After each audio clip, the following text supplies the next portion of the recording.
Question number 7 है exercise 5.2 का। इसमें दे रखा है कि A31 का मान ज्ञात करो। क्वेश्चन में दे रखा है और आगे दे रखा है कि A11 की वैल्यू 38 है, A16 की वैल्यू 73 है। ठीक है कि 11वां पद तो 38 है और 16वां पद 73 है। तो हमने इसके आगे फॉर्मूला लगाया है, जो हमारे पास फॉर्मूला है an बराबर a प्लस एन माइनस का 1 इंटू मेडिकल। तो जैसे ये n दे रखा है, n की वैल्यू 11 है, ऐसे इसमें an दे रखा है, n की वैल्यू 16 है। ठीक है, तो हमने इसको पार्ट 1 पार्ट 2 मान लिया। तो मैंने पार्ट 1 शुरू किया है कि an की जगह तो 38 रख दो, a plus n minus 1 into d, n की जगह 11 रख दो। तो 11 में से गया 10 बच गया, a यहां पर है 38। तो एक समीकरण बन गई। ऐसे ही दूसरी से समीकरण बनाओ। a16 का मान 73 दे रखा है, a प्लस एन माइनस का 1, 16 में से एक घटा तो 15। आसानी से इक्वेशन बन गई। अब जब इक्वेशन बन गई है तो हम इसे विलोपन विधि से हल कर सकते हैं आसानी से। कैसे करेंगे? सबसे पहले नीचे लिख दो घटाने पर। घटाने पर क्या हो जाएगा? ये माइनस ये माइनस ये माइनस, माइनस करने से प्लस और माइनस ए की वैल्यू कैंसिल हो गई।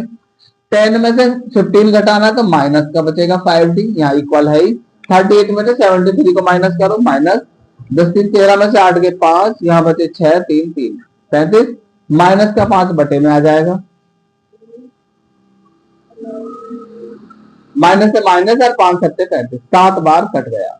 तो डी की वैल्यू 7 आ गई। अब हम किसी भी समीकरण में इसे रख सकते हैं। मैंने फर्स्ट में रखा, यहाँ पे रखो 38 इक्वल ए प्लस 10 इंटू डी, डी की वैल्यू 7। 10 7 से 70 हो जाएगा। मैं 70 को माइनस में लेके आ रहा हूं। कितना बचेगा माइनस का? 10 8 2 6 3 32। सही है। तो ए की वैल्यू कितनी आ गई? 32। अब हमें ए और डी सारी वैल्यू पता चल गई, तो इस फॉर्मूले में रख सकते हैं जो इसने पूछा है। क्या पूछा है? A31 की वैल्यू इसको निकाल कर दिखाओ। तो ए एन बराबर ए प्लस एन माइनस का 1 इंटू में डी।